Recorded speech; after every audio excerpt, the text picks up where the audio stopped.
বিশ্বমঞ্চে ছাত্র জনতার গণ অভ্যুত্থান তুলে ধরলেন ডক্টর মোহাম্মদ ইউনূস। বললেন ১.৫ দশকে গুমের তদন্ত হচ্ছে। টালবাহানা না করে তারেক রহমানের সব মামলা প্রত্যাহার করে দ্রুত দেশে ফেরান মির্জা ফখরুল। এ মাসেই চলতি বছর ডেঙ্গুতে মৃত্যু ও আক্রান্তের রেকর্ড ছাড়িয়েছে। চিকিৎসা ব্যবস্থায় বিকেন্দ্রীকরণে গুরুত্বারোপ। ৬ বছর নির্বাসিত জীবন শেষে দেশে ফিরলেন আমার দেশ সম্পাদক মাহমুদুর রহমান। বিমানবন্দরে ফুলেল শুভেচ্ছা।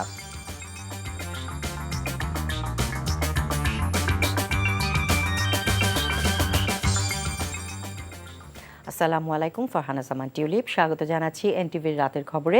ক্রাউন সিমেন্ট শিরোনাম দেখছিলেন, নিয়ে যাচ্ছি এবার পুরো খবরে। ছাত্র জনতার রক্তাক্ত গণ অভ্যুত্থানের গৌরবগাথা বিশ্বমঞ্চে তুলে ধরলেন প্রধান উপদেষ্টা ডক্টর মোহাম্মদ ইউনূস।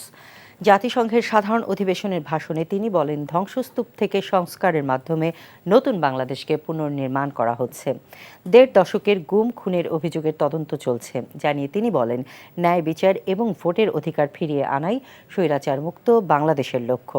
ফিলিস্তিনে ইসরায়েলি নৃশংসতা বন্ধের ডাক দেওয়ার পাশাপাশি টেকসই রোহিঙ্গা প্রত্যাবাসনের কথাও বলেন নোবেলজয়ী ইউনূস। ফাহাদ মোহাম্মদের report. His Excellency Mohammed Yunus, Chief Advisor of the Interim Government of the People's Republic of Bangladesh.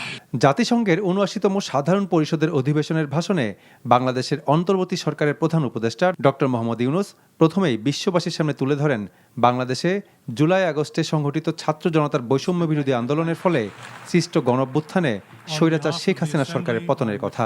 আন্দোলনে স্বৈরাচার শক্তির হাতে প্রায় ৮০০-র বেশি নিরীহ জনগণ জীবন দিয়েছে জানিয়ে বাংলাদেশের এই অভ্যুত্থান আগামী দিনগুলোতে বিশ্বের বিভিন্ন প্রান্তের মানুষকে মুক্তি ও ন্যায় বিচারের পক্ষে দাঁড়াতে প্রেরণা যোগাবে বলে উল্লেখ করেন ডক্টর ইউনূস। আমাদের ছাত্র ও যুব সমাজের আন্দোলন প্রথম দিকে মূলত ছিল বৈষম্য বিরোধী আন্দোলন, পর্যায়ক্রমে তা গণ আন্দোলনের রূপ নিয়েছে। এরপর সারা পৃথিবী অবাক বিস্ময়ে দেখেছে কিভাবে সমগ্র বাংলাদেশের মানুষ একনায়কতন্ত্র, নিপীড়ন, বৈষম্য, অবিচার ও দুর্নীতির বিরুদ্ধে রাজপথ ও সামাজিক যোগাযোগের মাধ্যমে দৃঢ়ভাবে রুখে দাঁড়িয়েছিল। বাংলাদেশের মানুষের আস্থা ও আত্মবিশ্বাস ফিরিয়ে আনতে বিদ্যমান নির্বাচন ব্যবস্থা, সংবিধান, বিচার ব্যবস্থা, জনপ্রশাসন, আইন শৃঙ্খলা ব্যবস্থা সংস্কারে স্বাধীন কমিশন গঠনের কথা ভাষণে উল্লেখ করেন প্রধান উপদেষ্টা ডক্টর ইউনূস।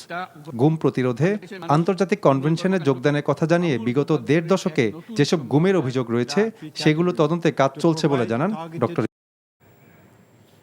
দর্শক, নিউ ইয়র্ক থেকে সরাসরি যোগ দিচ্ছেন এনটিভির ব্যুরো চিফ ফরিদ আলম। কথা বলছি তার সাথে। ফরিদ, জাতিসংঘে ডক্টর ইউনূসের ভাষণের মূল বার্তা কি? বিশ্ব নেতারা এই ভাষণকে কিভাবে দেখছেন?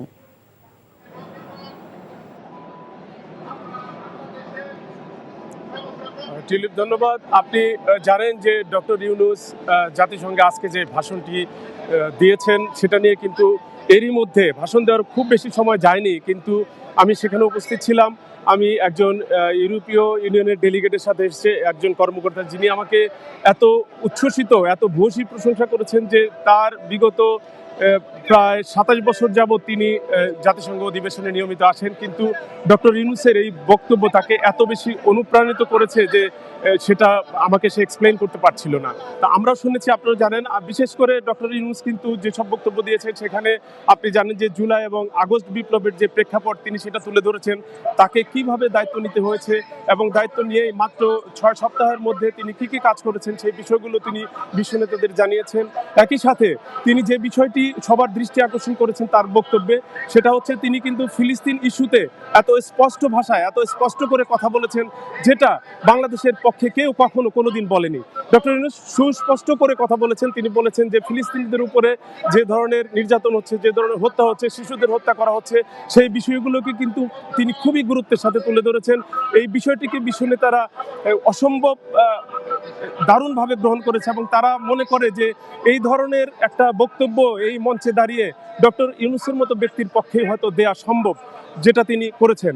এছাড়া আপনি জানেন যে তার বক্তব্য নিয়ে তরুণদের বিষয়ে তিনি কথা বলেছেন, তিনি অভিবাসীদের নিয়ে কথা বলেছেন। বিশেষ করে অভিবাসীরা সারা বিশ্বে বাংলাদেশের প্রায় 1.5 কোটি অভিবাসী রয়েছে।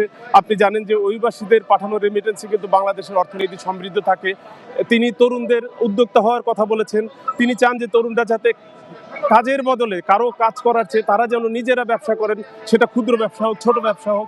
তিনি এই যে বিষয়গুলো তুলে ধরেছেন, সেটা তার এই ধরনের ভাষণ, এই ধরনের বক্তব্য কিন্তু জাতিসংঘের বিশ্ব নেতারা খুব কমই শুনেছেন এবং তার কথাগুলো ছিল খুবই সুস্পষ্ট। সেই কথাগুলি তিনি বলেছেন। দীর্ঘ সময় ধরে আপনি জানেন যে তার বক্তব্য অনেক লম্বা একটা বক্তব্য ছিল। তিনি বাংলায় কথা বলেছেন, বাংলায় বক্তব্য দিয়েছেন, যেটা ইংরেজিতে ট্রান্সলেট করে দেওয়া হয়েছে, যে কারণে যাতে করে বিশ্ব নেতারা সেটা বুঝতে পারে। এবং তার বক্তব্যের কোথাও কিন্তু কোনো কমপ্লিকেসি ছিল না, যেটা আপনি যদি শুনে থাকেন যেটা বুঝতে পারবেন যে তার বক্তব্য ছিল খুবই খোলামেলা, খুবই সুস্পষ্ট।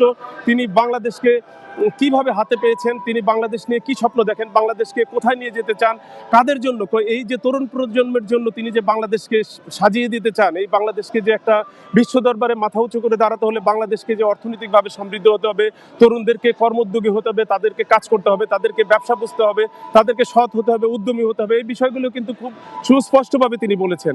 একই সাথে তিনি শুধুমাত্র যে বাংলাদেশের ইস্যু নিয়ে কথা বলেছেন সেটা নেই, বিশ্ব রাজনীতি নিয়ে, বিশ্বের পরিবেশ নিয়ে তিনি কথা বলেছেন। বিশেষ করে বায়ু দূষণ নিয়ে তিনি কিন্তু তার সুস্পষ্ট বক্তব্য তার এই ভাষণে উনি বলেছেন সুস্পষ্ট করে। সেই বিষয়টাও কিন্তু বিশ্ববাসীর দৃষ্টি আকর্ষণ করেছে। তার বক্তব্য আরও ছিল যে আমাদের সেনাবাহিনী বিশ্বে যে সুন্দর দায়িত্ব পালন করেছে শান্তিরক্ষা মিশনে, সেই সব বিষয়ে তিনি কথা বলেছেন। টিউলিপ। নিউ ইয়র্ক থেকে জানছিলাম ডক্টর ইউনূসের কর্মসূচির খবর। অনতিবিলম্বে তারেক রহমানের সকল মামলা প্রত্যাহার করে তাকে দ্রুত দেশে ফেরানোর ব্যবস্থা করার দাবি জানিয়েছেন বিএনপি মহাসচিব মির্জা ফখরুল ইসলাম আলমগীর। বিকেলে গাজীপুরের কাপাসিয়ায় বিএনপি নেতা হান্নান শাহের স্মরণ সভায় এই দাবি জানান তিনি। এ সময় ফখরুল বলেন, দুর্গাপূজাকে কেন্দ্র করে দেশে অস্থিতিশীল পরিস্থিতি তৈরি করতে চায় আওয়ামী প্রেতাত্মারা। হাসান মাহমুদের রিপোর্ট, ছবি তুলেছেন আয়নাল আহমেদ। ছাত্র জনতার গণ অভ্যুত্থান পরবর্তী সময়ে গাজীপুর বিএনপির এমন জমায়েতের মূল উপলক্ষ দলের প্রয়াত নেতা আসম হান্নান শাহকে স্মরণ ও তার প্রতি শ্রদ্ধা। সারা জীবন কাপাসিয়াবাসীর পাশে তিনি ছিলেন। কাপাসিয়া সরকারি পাইলট উচ্চ বিদ্যালয় মাঠে বৈরী আবহাওয়া উপেক্ষা করে হাজারো মানুষের উপস্থিতিতে আসম হান্নান শাহ স্মৃতি সংসদ আয়োজিত স্মরণ সভায় বিএনপি মহাসচিব বলেন, গণতান্ত্রিক সংগ্রামে এক অকুতোভয় সৈনিক ছিলেন আসম হান্নান শাহ। সৈনিক হয়েও তিনি গণতন্ত্রের জন্য সংগ্রাম করেছেন। মির্জা ফখরুল বলেন, আওয়ামী বাকশালীরা দেশের গণতান্ত্রিক সব প্রতিষ্ঠানকে ধ্বংস করেছে। তারা এখনো বিভিন্ন স্থানে ঢুকে পড়ে অশান্তি সৃষ্টি করছে। সামনের দুর্গাপূজাকে কেন্দ্র করেও তারা অস্থিতিশীলতা সৃষ্টি করতে চায়। আজকে আওয়ামী লীগ কোথায়? আওয়ামী লীগ পলাইছে, কিন্তু ওর লোকগুলো এখনো ভিতরে আছে এবং তারা বিভিন্ন রকম ষড়যন্ত্র করছে। তারা বিভিন্নভাবে দেশে অস্থিতিশীল অবস্থা সৃষ্টি করতে চাচ্ছে। গার্মেন্টস ফ্যাক্টরিগুলোতে অশান্তি সৃষ্টি করতে চেষ্টা করেছে না? হিন্দু ভাইদের দুর্গাপূজা আসছে, এই দুর্গাপূজাকে কেন্দ্র করেও তারা আপনার বিভিন্ন রকম অস্থিতিশীল অবস্থা সৃষ্টি করতে পারে। আপনারা সজাগ থাকবেন। আমি হিন্দু ভাইদের কাছে অনুরোধ জানাতে চাই, আপনাদেরকে আমরা এই নিশ্চয়তা দিতে পারি যে বাংলাদেশের সমস্ত মানুষ আপনাদের পাশে দাঁড়াবে এবং আপনাদের উপাসনায় পূজায় যেন কোনো ব্যাঘাত না ঘটে তার জন্য তারা ঐক্যবদ্ধ হয়ে দাঁড়াবে। শেখ হাসিনা পালিয়ে গেলেও দেশে এখনো সংকট কাটেনি উল্লেখ করে মির্জা ফখরুল বলেন, সংস্কার শেষে প্রয়োজন একটি দ্রুত জাতীয় নির্বাচন। কাল বিলম্ব না করে তারেক রহমান সহ বিএনপি নেতাদের মামলা প্রত্যাহারের দাবি জানান তিনি। আমাদের নেতা তারেক রহমান সাহেবকে ভারপ্রাপ্ত চেয়ারম্যান, তাকে মিথ্যা মামলা দিয়ে নির্বাসিত করে রাখা হয়েছে। তাকে এখনো এই দেশে আমরা নিয়ে আসতে পারিনি, কারণ বিভিন্ন রকম টাল বাহানা চলছে। কোন রকম টাল বাহানা আমরা সহ্য করবো না। আমি পরিষ্কার করে আজকে এই সভা থেকে বলতে চাই যে সমস্ত মামলা প্রত্যাহার করে অবিলম্বে জনাব তারেক রহমানকে দেশে ফিরিয়ে আনার ব্যবস্থা করা হোক। 111 সরকারের সময় এক সোচ্চার প্রতিবাদী কণ্ঠস্বর ছিলেন আসম হান্নান শাহ। শীতলক্ষা পাড়ের এই জনপদের ভূমিপুত্রকে স্মরণ করতে তাই তার স্মরণ সভায় হাজারো মানুষ। ছাত্র জনতার গণ অভ্যুত্থান পরবর্তী মুক্ত সময়ে গাজীপুরের বিএনপিরও গণজাগরণ ঘটবে এর মধ্য দিয়ে। এর আগে প্রয়াত নেতা আসম হান্নান শাহর কবর জিয়ারত করেন বিএনপি মহাসচিব মির্জা ফখরুল ইসলাম আলমগীর। এ সময় মরহুমের রুহের মাগফিরাত কামনা করে দোয়া করা হয়। Hasan Mahmud, NTV news, Kapasia, Gazipur. বাংলাদেশ জামায়াত ইসলামের আমির ডাক্তার শফিকুর রহমান বলেছেন, দেশ থেকে পালিয়ে গিয়ে দলের সাথে ইনসাফ করেননি শেখ হাসিনা। দেশে ফিরে এসে তাকে বিচারের মুখোমুখি হবারও আহ্বান জানান তিনি। বিকেলে খুলনা প্রেস ক্লাবের ব্যাংকুয়েট হলে মহানগর জামায়াতে ইসলামের উদ্যোগে সুধী সমাবেশে এসব কথা বলেন ডাক্তার শফিকুর রহমান। বিডিআর হত্যাকাণ্ডের ষড়যন্ত্র উন্মোচন এবং বিচার দাবি করেন তিনি। বিশেষ অতিথির বক্তৃতায় জামায়াতের সেক্রেটারি জেনারেল অধ্যাপক মিয়া গোলাম পারওয়ার বলেন, শেখ হাসিনা জামায়াত শিবিরকে নিষিদ্ধ করতে গিয়ে আজ নিজেই নিষিদ্ধ হয়েছেন। এর আগে সকালে সোনাডাঙ্গায় দলের রুকন সম্মেলনের উদ্বোধনী অনুষ্ঠানে গণহত্যাকারীদের এদেশে রাজনীতি করার কোনো অধিকার নেই বলেও মন্তব্য করেন জামায়াতের আমির।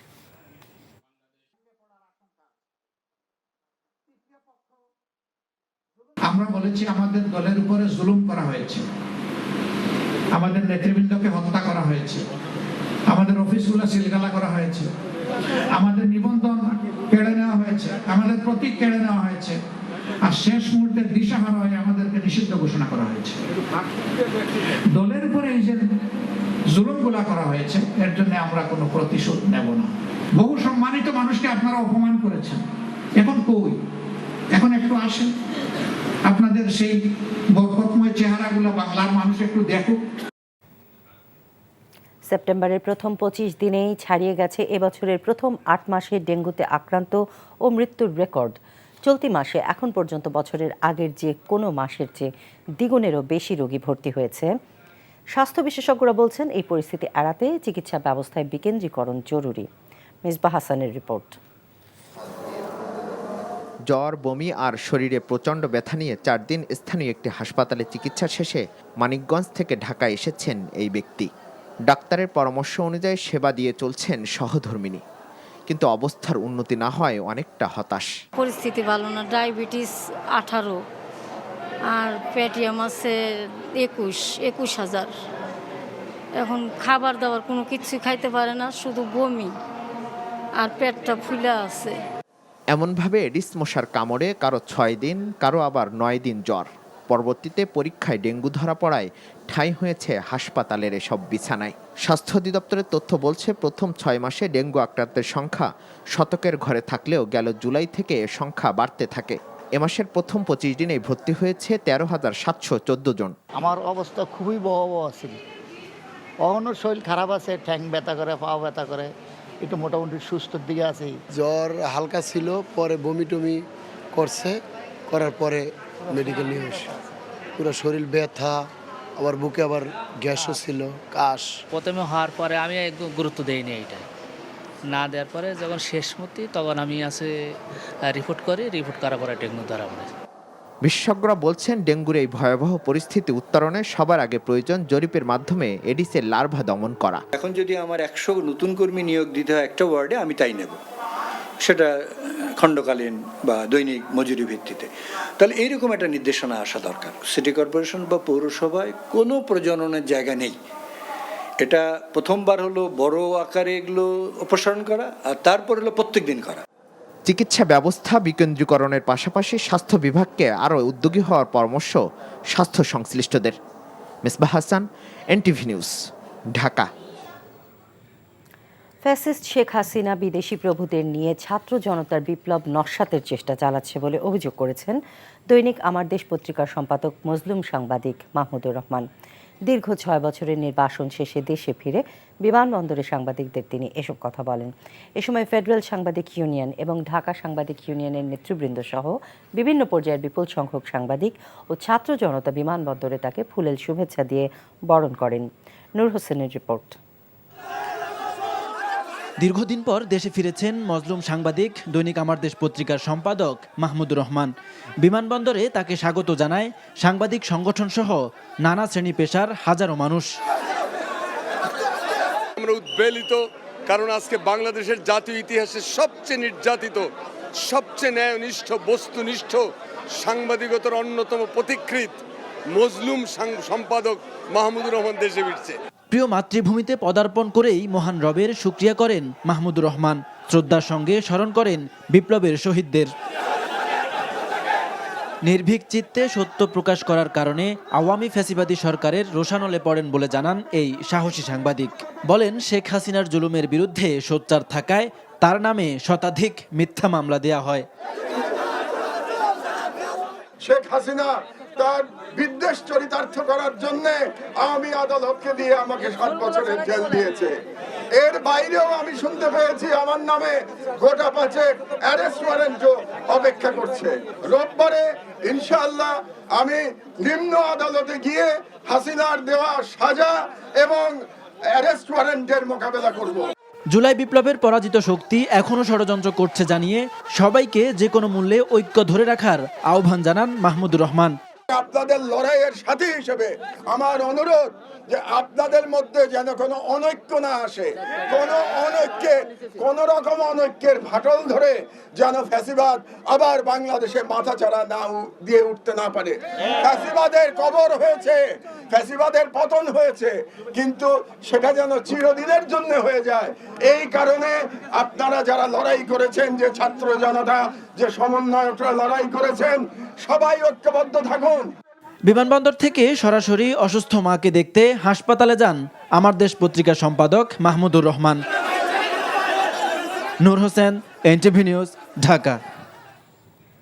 দেশের ওপর মৌসুমি বায়ু সক্রিয় রয়েছে জানিয়ে আবহাওয়া অফিস বলছে, দেশের সব বিভাগেই আগামী 5 দিন বজ্রসহ বৃষ্টিপাতের পূর্বাভাস থাকলেও বাড়তে পারে তাপমাত্রা। সংস্থাটি জানিয়েছে, আগামী 24 ঘন্টায় দেশের বিভিন্ন জায়গায় থেমে থেমে বৃষ্টিপাত হবার পূর্বাভাস রয়েছে। রাজশাহী, ঢাকা, খুলনা, বরিশাল ও চট্টগ্রাম বিভাগের কিছু কিছু জায়গায় অস্থায়ীভাবে দমকা হাওয়া সহ হালকা থেকে মাঝারি ধরনের বৃষ্টি অথবা বজ্রসহ বৃষ্টি হতে পারে। রংপুর, ময়মনসিংহ ও সিলেট বিভাগের কোথাও কোথাও মাঝারি থেকে ভারী বৃষ্টি হতে পারে। দিন ও রাতের তাপমাত্রা সামান্য বৃদ্ধি পেতে পারে। এদিকে আগামী মাসের প্রথম সপ্তাহে তাপমাত্রা আবারও বাড়তে পারে বলে জানিয়েছে আবহাওয়া অফিস।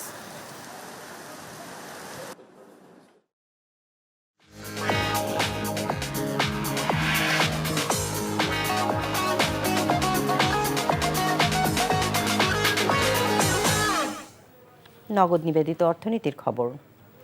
নিয়ন্ত্রণে আসছে না ডিম আর মুরগির দাম। প্রতি ডজন ডিম বিক্রি হচ্ছে 160 টাকায়, যা সরকারের নির্ধারিত দামের চেয়ে 17 টাকা বেশি। অন্যদিকে ব্রয়লার মুরগির দাম আরেক দফা বেড়ে কেজিতে বিক্রি হচ্ছে 190 টাকায়। এছাড়া টানা বৃষ্টিতে সরবরাহের ঘাটতির অজুহাতে বাজারে সব ধরনের সবজির দামও চড়া। বিশেষ করে কাঁচামরিচের কেজি প্রতি দাম ছাড়িয়েছে 200 টাকা। হাসানুল শাওনের রিপোর্ট।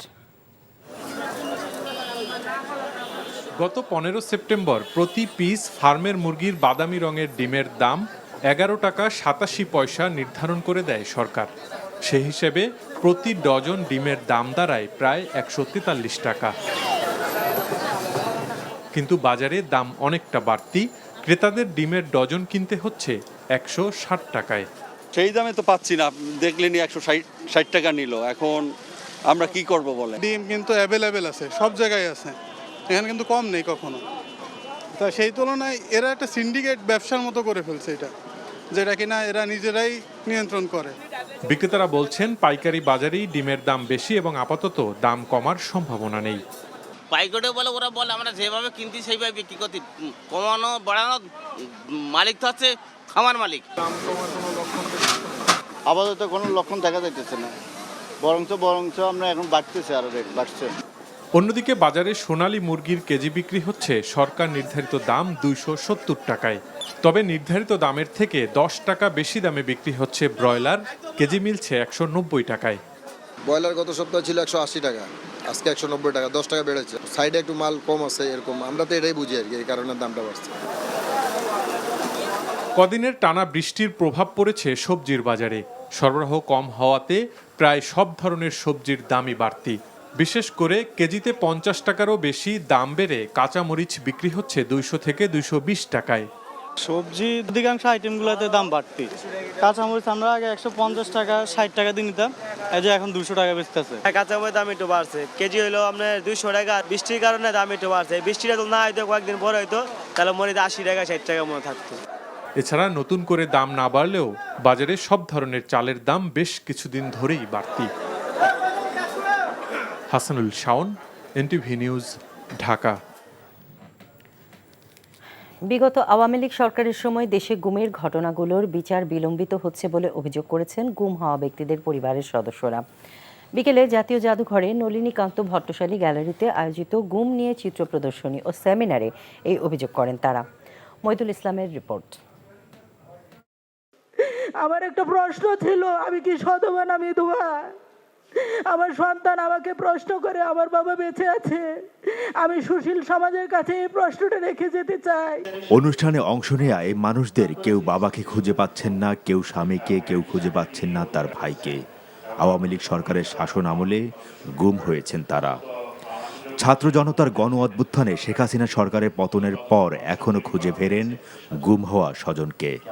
আমার বিচারের মানে কি নিভৃতেই কাঁদবে? আর আমিও কি এভাবেই তাকিয়ে থাকবো ফেল করে? আর এভাবে এক একটা ক্যাম্পেইন হবে, সেখানে আমি দৌড়ে পাগলের মতো ছুটে আসবো। এবং আমরা আশা করব প্রত্যেকটা কেসকে সেইভাবেই ইনভেস্টিগেট করবেন এবং যতটা দ্রুত সময় সম্ভব প্রত্যেকটা পরিবারের কাছে অ্যাটলিস্ট তথ্যটা জানানোর জন্য। কারণ প্রত্যেকটা মাস বা প্রত্যেকটা সপ্তাহ যখন যাচ্ছে, প্রত্যেকটা এভিডেন্সের ক্ষেত্রে আমরা ততটাই ভয়ে থাকছি যে ওরা আর কি লুকাচ্ছে, ওরা আর কি সরায় দিচ্ছে সেখান থেকে। বিগত সরকারের সময় গুম হওয়ার ঘটনাগুলোর তদন্ত করে দ্রুত বিচারের জন্য যথাযথ উদ্যোগ নেওয়ার জন্য সরকারের কাছে দাবি জানিয়েছেন অনুষ্ঠানে উপস্থিত ব্যক্তিবর্গ। যথাযথ তদন্ত এখানে হতে হবে। এর হিসাব, এটাকে ট্র্যাক করে যাওয়ার যে পদ্ধতি, সেগুলো যদি ঠিকমতো আইডেন্টিফাই করা হয়, ডেফিনেটলি এই তদন্ত, সুষ্ঠু তদন্ত সম্ভব। এই পুরোটা দালিলিক কোনো প্রমাণ নিশ্চয়ই কোথাও না কোথাও আছে, সেগুলো আমাদের সংগ্রহ করতে হবে।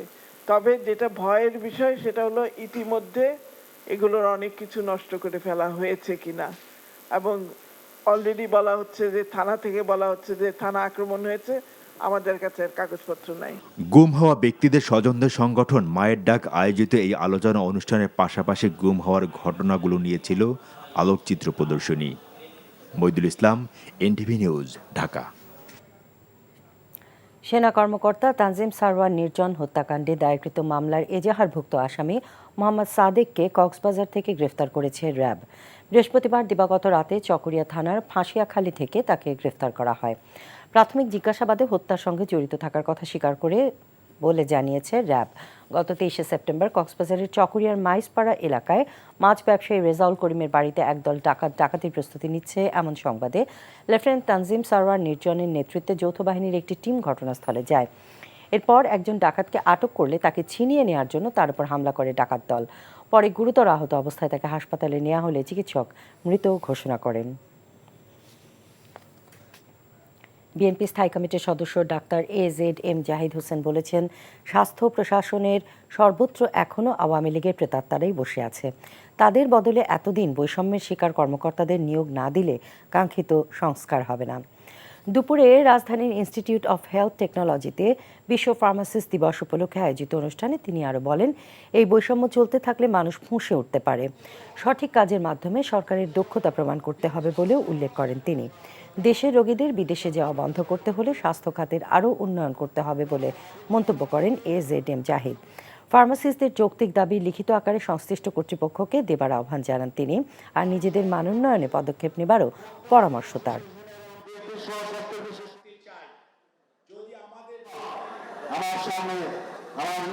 অ্যাডভাইজার আর সচিব আর একজন দুইজন ডিজি বাদ দিয়ে সর্বত্রই আওয়ামী লীগের প্রেতাত্মারা বসে আছে। তাদেরকে ইমিডিয়েটলি ওখান থেকে যদি রিমুভ না করা হয়, তাহলে এই স্বাস্থ্য সেক্টরে কিন্তু সংস্কারের জন্য সরকারের যে উদ্যোগ সেটি ভেস্তে যাবে। সরকার যে কচ্ছপ গতিতে এই স্বাস্থ্য অ্যাডভাইজার এবং স্বাস্থ্য সচিব এগুচ্ছে, এটি আমরা খেয়াল করছি, কিছু বলছি না। যোগ্য কর্মকর্তা যারা আছে, যারা বৈষম্যের শিকার, তাদেরকে পদায়ন করুন। যত দেরিতে করবেন, মানুষ কিন্তু আবারও আপনাদের বিরুদ্ধে ফুঁসে উঠতে পারে, বিষয়টা খেয়াল রাখবেন। শেষ হলো শিশুদের হামাগুড়ি প্রতিযোগিতা শাইনেক্স সেরা হামাগুড়িয়ান সিজন 2 ক্যাম্পেইনের মূল পর্বের আয়োজন। বিকেলে রাজধানীর উত্তরায় ইন্টারন্যাশনাল হোপ স্কুল বাংলাদেশে দ্বিতীয়বারের মতো শিশুদের হামাগুড়ির এই প্রতিযোগিতার আয়োজন করা হয়। প্রতিযোগিতায় সারা দেশ থেকে শতাধিক অভিভাবক সাইনিক্স ফেসবুক পেজের মাধ্যমে নিবন্ধন করেন। সেখান থেকে যাচাই বাছাই করে সেরা 30 জন হামাগুড়িয়ানকে নির্বাচিত করা হয়। হামাগুড়ি প্রতিযোগিতা শেষে পুরস্কার বিতরণী অনুষ্ঠানে বিজয়ীদের হাতে আকর্ষণীয় সব উপহার তুলে দেন সাইনিক্স টিম। শিশুর বেড়ে ওঠার সুন্দর সময়কে আরও মধুর ও স্মৃতিময় করে রাখতেই সাইনিক্সের এই আয়োজন।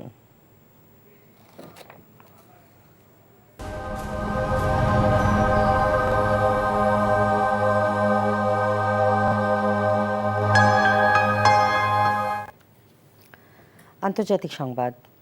জাতিসংঘ সাধারণ পরিষদে ৭৯তম অধিবেশনে বক্তব্য দিতে গিয়ে অপ্রীতিকর ঘটনার মুখোমুখি হলেন ইসরায়েলের যুদ্ধবাজ প্রধানমন্ত্রী বেনিয়ামিন নেতানিয়াহু। তার ভাষণের সময় ওয়াকআউট করেন অনেক অংশগ্রহণকারী। একের পর এক দেশে আগ্রাসন চালালেও জয়ের দাবি করেন নেতানিয়াহু। গাজায় ইসরায়েল পরিকল্পিতভাবে মানুষ হত্যা করছে বলে মন্তব্য করেছে পাকিস্তান। অন্যদিকে যুদ্ধবিরতির দাবি জানিয়েছে যুক্তরাষ্ট্রসহ বেশ কয়েকটি দেশ। কাজী ইফতেখার শুভর ডেস্ক রিপোর্ট। বক্তব্য দেওয়ার জন্য দাঁড়িয়েছেন ইসরায়েলের যুদ্ধবাজ প্রধানমন্ত্রী বেনিয়ামিন নেতানিয়াহু। অমনি প্রতিবাদে ওয়াকআউট করতে থাকেন একের পর এক অংশগ্রহণকারী। জাতিসংঘ সাধারণ পরিষদের ৭৯তম অধিবেশনে নেতানিয়াহুর ভাষণের সময় সৃষ্টি হয় এমনই অপ্রীতিকর ঘটনার। সভাপতি চেষ্টা করেও পরিস্থিতি নিয়ন্ত্রণে ব্যর্থ হন। পরে অনেকটা খালি অধিবেশন কক্ষেই বক্তব্য দেন নেতানিয়াহু। সাফাই গাইতে থাকেন গণহত্যা এবং মানবতার বিরুদ্ধে করা নিজের কর্মকাণ্ডের পক্ষে। দাবি করেন জয় তার দেশেরই হবে। সম্পূর্ণ বিজয় না হওয়া পর্যন্ত গাজায় যুদ্ধ চলবে। ইসরায়েলের 2 হুমকি হামাস এবং হিজবুল্লাহর হামলা প্রতিরোধে আমরা সব করে যাব। তবে ইসরায়েলের বিপক্ষে বক্তব্য দিয়েছেন বেশিরভাগ বিশ্ব নেতা। গাজায় ইসরায়েল পরিকল্পিত গণহত্যা চালিয়েছে বলে দাবি করেছেন পাকিস্তানের প্রধানমন্ত্রী। তুলে ধরেন ভারত নিয়ন্ত্রিত কাশ্মীর পরিস্থিতিও। The people of Jammu and Kashmir too have struggled for a century. ছিন্ন ভিন্ন শিশুদের শরীর দেখেও আমরা কি নীরব থাকতে পারি? ফিলিস্তিনের নিরীহ মানুষকে পরিকল্পিতভাবে হত্যা করা হচ্ছে। ফিলিস্তিনিদের মতোই জম্মু কাশ্মীরের জনগণও তাদের স্বাধীনতা এবং আত্মনিয়ন্ত্রণের অধিকারের জন্য 1 শতাব্দী ধরে সংগ্রাম করছে। কিন্তু শান্তির দিকে অগ্রসর হওয়ার পরিবর্তে ভারত উল্টো পথে হাঁটছে। অন্যদিকে ইরাক বলছে ইসরায়েলকে থামাতে ব্যর্থ হওয়ার দায় জাতিসংঘের। তবে অবিলম্বে সংঘাত থামিয়ে ফিলিস্তিন এবং লেবাননে দ্রুত যুদ্ধবিরতির আহ্বান জানিয়েছে যুক্তরাজ্য সহ বেশ কয়েকটি দেশ। কাজী ইফতেখার শুভ, এনটিভি ইন্টারন্যাশনাল ডেস্ক।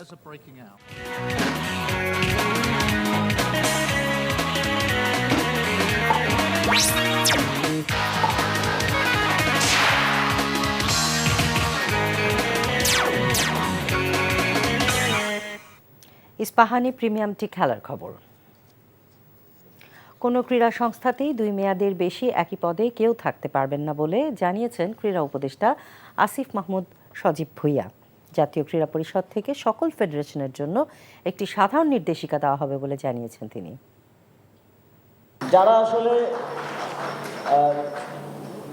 ক্রীড়া সংশ্লিষ্ট এবং সেই ক্রীড়ার প্রতি প্যাশনেট এবং সেই স্পোর্টসকে বিশ্ব দরবারে বাংলাদেশের যে পতাকা তা সমুন্নত করতে আগ্রহী, তাদেরকে দিয়েই ফেডারেশনগুলো পুনর্গঠন করা উচিত। এবং একই সাথে আপনারা জানেন আমাদের রিসোর্স খুবই সীমিত, সেখানেও আমরা কাজ করব। কোনো ফেডারেশনে কেউ 2 বারের অধিক যাতে নেতৃত্বে না আসতে পারে, এটা আমরা একটা জেনারেল গাইডলাইন হিসেবে দিব। রাজনৈতিক পট পরিবর্তনের পর ঢাকার ক্লাব পাড়ায়ও বড় পরিবর্তন এসেছে। বেশিরভাগ ক্লাবগুলোর দায়িত্ব নিচ্ছেন নতুন পরিচালনা পর্ষদ। ক্যাসিনো কাণ্ডকে পাশ কাটিয়ে ক্লাবগুলোকে খেলার মাঠে নিজেদের প্রমাণ করাকে বড় চ্যালেঞ্জ হিসেবে দেখছেন সংশ্লিষ্টরা। রিপোর্ট কুশল ইয়াসিরের। দেশের ক্রীড়াঙ্গনের প্রাণ বলা হয় ক্লাবকে। খেলোয়াড়দের রুটি রুজির উৎস এই ক্লাবগুলোতে ক্যাসিনো চালিয়ে কলঙ্কিত করা হয়েছে ক্রীড়াঙ্গনকে। 2019 সালে একের পর এক অভিযানে রাজধানীর মতিঝিলের ক্লাব পাড়ায় জুয়ার আসর বন্ধ করা হয়। Mohammedan, Sonali Atit, Dilkusha, Victoria, Mariners, Fakirerpul young men's, Arambagh, Wanderers, ওয়ারির মতো ক্লাব রয়েছে এই এলাকায়। শেখ হাসিনা সরকার পতনের পর রদবদল এসেছে বেশ কয়েকটি ক্লাবে। ক্যাসিনো কাণ্ডের পাশাপাশি প্রিমিয়ার ফুটবলে স্পট ফিক্সিংয়ে জড়িয়ে বড় সাজা ভোগ করেছে আরামবাগ। আবারও নিজেদের সুনাম ফেরাতে চায় নতুন কমিটির সদস্যরা। বাংলাদেশে এখন সব জায়গাতে সংস্কার চলছে, সেই সঙ্গে ক্লাবগুলিতেও সংস্কার কাজ শুরু হয়েছে। আমরা একটা ভালো কিছু দেওয়ার চেষ্টা করব ফুটবল অঙ্গনে আরামবাগ পক্ষ থেকে। অন্যদিকে প্রথমবার জায়গা করে নেয়া ফকিরেরপুর ইয়ং মেন্স ক্লাবও চমক দেখাতে চায় প্রিমিয়ার লিগে। ক্যাসিনো করে ক্লাব পাড়াটারে, ক্লাব এলাকাটারে খুবই জঘন্য করেছে, যে আমরা ওই ক্লাব ক্যাসিনো থেকে মুক্তি চাই। অন্তত ক্লাব পাড়ায় স্পোর্টসের লোক স্পোর্টসেই আসুক এবং স্পোর্টসকে দেখার মতন স্পোর্টসের মনোভাব যাদের আছে তারাই আসুক। এদিকে প্রায় 2 দশক পর প্রিমিয়ার লিগ খেলবে ওয়ান্ডারার্স। ক্যাসিনো কাণ্ডকে পেছনে ফেলে মাঠে মনোযোগ দিতে চায় ক্লাবের নবনির্বাচিত সভাপতি। যে সমস্ত ক্লাবগুলো মানে সাপোর্টার ক্যারি করে, আগে তাদের খেলা হলে সেই দিন সকাল থেকে রব সৃষ্টি হতো যে কখন স্টেডিয়ামে যাবে। আজকের ওই অবস্থাটা নাই। এর মূল কারণই হলো যে ক্যাসিনো সহ আজকে যে মানে নেশার দিকে যে যুবকরা চলে গেছে, সেটা থেকে ফিরে আনতে হলেও আজকে সরকারেরও উচিত হবে যে আজকে খেলাধুলাকে একটু প্যাট্রোনাইজ করা। নবজাগরণে সহযোগী হতে পৃষ্ঠপোষকদের দৃষ্টি আকর্ষণ করেছেন সংগঠকরা। কুশল ইয়াসির, এনটিভি নিউজ, ঢাকা। ফরিদপুরে স্বাধীনতা কাপ ফুটবল টুর্নামেন্টের ফাইনাল খেলা অনুষ্ঠিত হয়েছে। বিকেলে পারচর যুব ও ছাত্র সমাজের আয়োজনে পারচর সরকারি প্রাথমিক বিদ্যালয়ের মাঠে এই খেলা অনুষ্ঠিত হয়। এতে অংশ নেয় পারচর 7 স্টার ও ফিউচার স্টার। প্রতিদ্বন্দ্বিতাপূর্ণ এই খেলায় নির্ধারিত সময়ে কোনো পক্ষই গোল না করলে খেলা টাই ব্রেকারে গড়ায়। এতে ফিউচার স্টার 2-0 গোলে পারচর স্টারকে হারিয়ে বিজয়ী হয়। প্রধান অতিথি ছিলেন যুবদল কেন্দ্রীয় কমিটির সাবেক ভাইস প্রেসিডেন্ট মাহবুবুল হাসান ভূঁইয়া পিঙ্কু।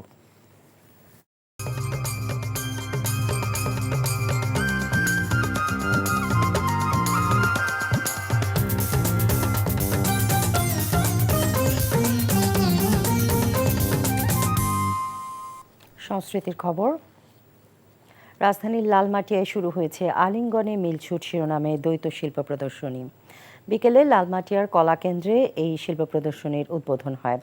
ভাবনা, উপলব্ধি ও সংবেদনশীলতা যে জীবনবোধ তৈরি করে তা নিয়ে চিত্রশিল্পী তৈরি করেছেন মাসুদা খাতুন জুই এবং জাফরিন গুলশান। চিত্রশিল্পে নারীত্ব, মাতৃত্বের অভিজ্ঞতা ও কর্মজীবী নারীর জীবনাচরণ উঠে এসেছে। ভাবনায় মিল থাকলেও তাদের প্রকাশের ধরন ছিল ভিন্ন। চিত্রগুলোতে পারিপার্শ্বিক জীবনে চলার পথে প্রতিনিয়ত শ্রমজীবী মানুষের ব্যক্তিগত সংকট উঠে এসেছে। উদ্বোধনে অতিথি হিসেবে উপস্থিত ছিলেন খুশি কবির, সাইফুল হক, লালা রুখ সালিম। খবর শেষ করছি, যাবার আগে ক্রাউন সিমেন্ট শিরোনামগুলো জানিয়ে যাচ্ছি আরও একবার। বিশ্বমঞ্চে ছাত্র জনতার গণ অভ্যুত্থান তুলে ধরলেন ডক্টর মোহাম্মদ ইউনূস। বললেন 1.5 দশকে গুমের তদন্ত হচ্ছে।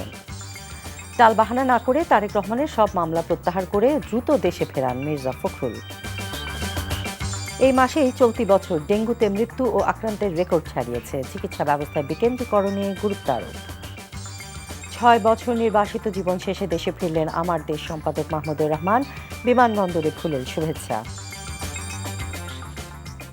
এই ছিল রাতের খবরে। এই খবরের ভিডিও সহ আপডেট জানতে ভিজিট করুন এনটিভি অনলাইন www.ntvbd.com। এছাড়াও এনটিভি জনপ্রিয় সব অনুষ্ঠান ও খবরের আপডেট জানতে ভিজিট করুন আমাদের ইউটিউব ও ভেরিফাইড ফেসবুক পেজে। রাত 1টায় মধ্যরাতের খবর দেখার আমন্ত্রণ রইল। ধন্যবাদ সবাইকে। শুভরাত্রি।